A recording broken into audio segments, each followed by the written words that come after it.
All right, so I'm gonna be honest with you guys. The issue with this method, right?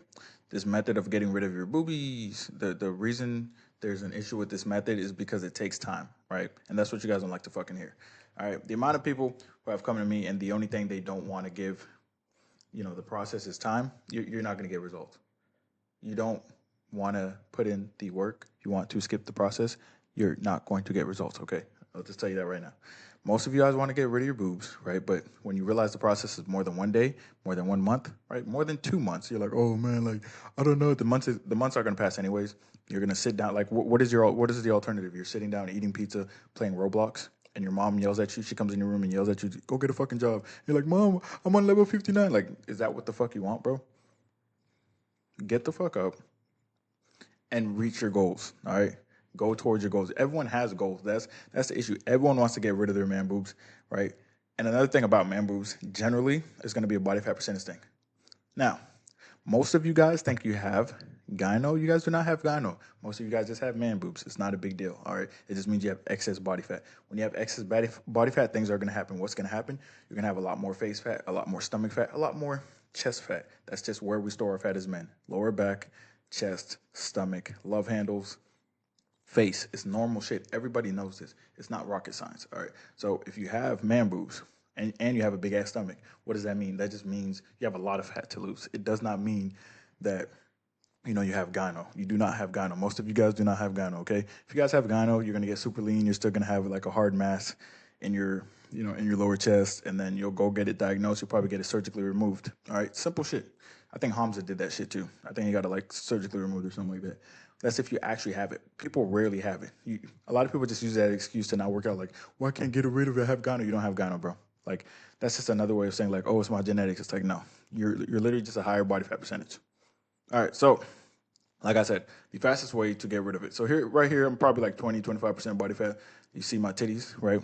When I wear a shirt, right, it's gonna be tight on me. Where? On my stomach and my lower chest. It's gonna look like I have fucking titties. All right. It literally looked like I had double D's. People were asking me like, oh my god, like, oh, you stop working out? Do you stop working out? And then boom, you lose fat, and now it looks like you have a huge upper chest. When in reality, you just lost your lower chest fat, so your upper chest looks a little bit bigger. Then you stand more upright, and then your chest looks more full. Why? Because your lower body fat percentage. It's not that fucking deep. All right, lower body fat percentage.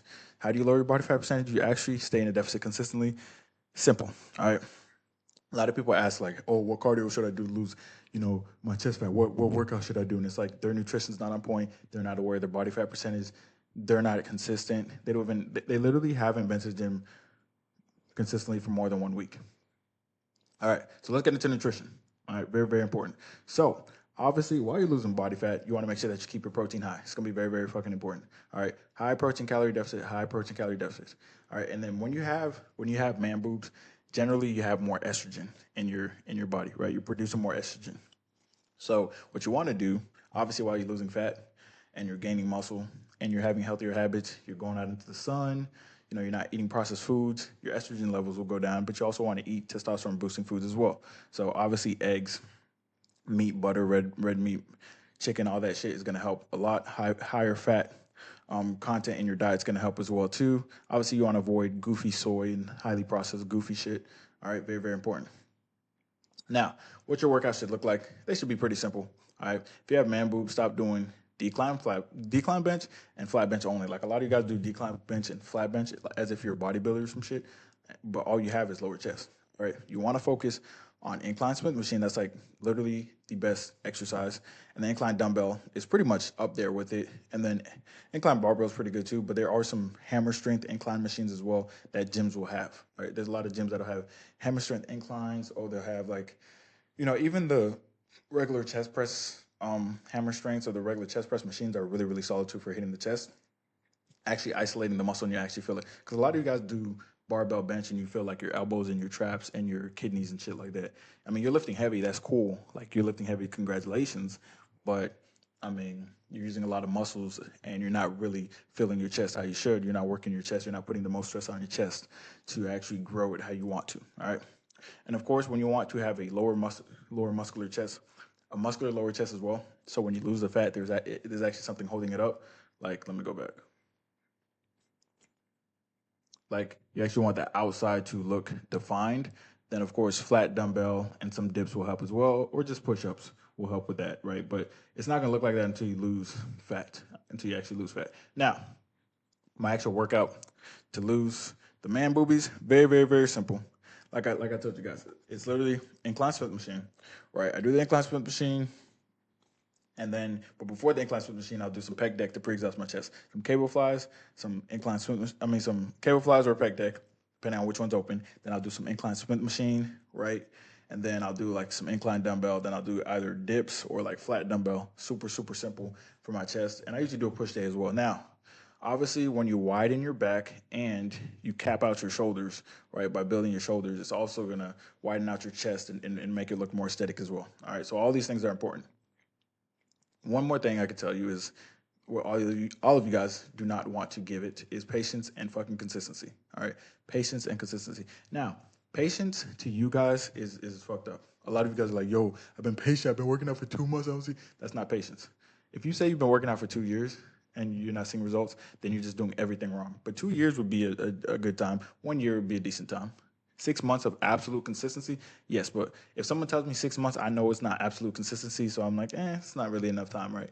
So if you give it 6 months of absolute consistency, that's decent. But I would still say give it a year because you're going to be learning more about yourself. You're going to be making mistakes.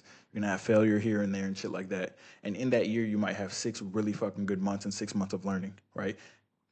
To that point, the next year, the follow-up year, you'll know yourself more. You'll know what you mess up on and why you messed up on this shit. So your next year will be even more productive. That's kind of how the journey works, right? Even me, like my first year was like a bunch of fucking up and shit like that.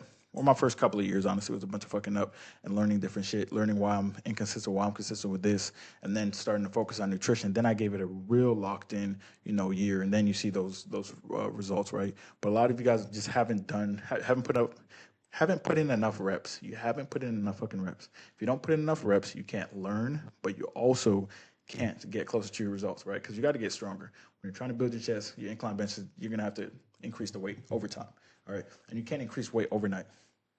People see me deadlift or incline bench or squat, and they're like, "Oh, how'd you get up to that weight?" It's not from being strong. It's literally from adding like 5 pounds every 2 weeks. And then people see it 8 years later and they're like, "Oh, wow, you're strong." It's like, dude, the only reason I'm deadlifting 650 is because I started at fucking like 315 and I just added 5 pounds every 2 weeks or some shit like that, right? But I was so consistent that over time, now when you see it like 8 years later, even though I had months where I stayed at the same weight, years later, you're like, "Holy shit, that's a lot of weight." Not really when you are consistent, when you're actually showing up every single week, when you're not making dumb excuses like, "Oh, I had this at work." Dude, I was, listen, most people at the gym were telling me shit like, "Yo, I work 40 hours a week, I can't do this." I'm like, "Dude, I work 60. Like, that doesn't matter. All right, that's not an excuse. And how long you work doesn't affect how you eat either. There's no correlation. Just because you work longer doesn't mean you deserve cookies. Stupidest shit of all time. All right, so yeah, if you want to lose your man boobs, which it really comes down to application. I don't know how many people are going to actually apply it because application is a lot of people's weakness. But if you actually eat in a high protein calorie deficit, if you actually prioritize your upper chest when you do strength training instead of decline flat bench, when you avoid the processed sugary foods that are going to spike your estrogen levels and make you have bigger titties, when you lower your body fat percentage to a range where your chest will actually look more aesthetic, 12, 10%. When you're actually consistent and patient, you will see the results. Anyways, link is in the description to get lean as fuck and stay locked in. Y'all know the drill.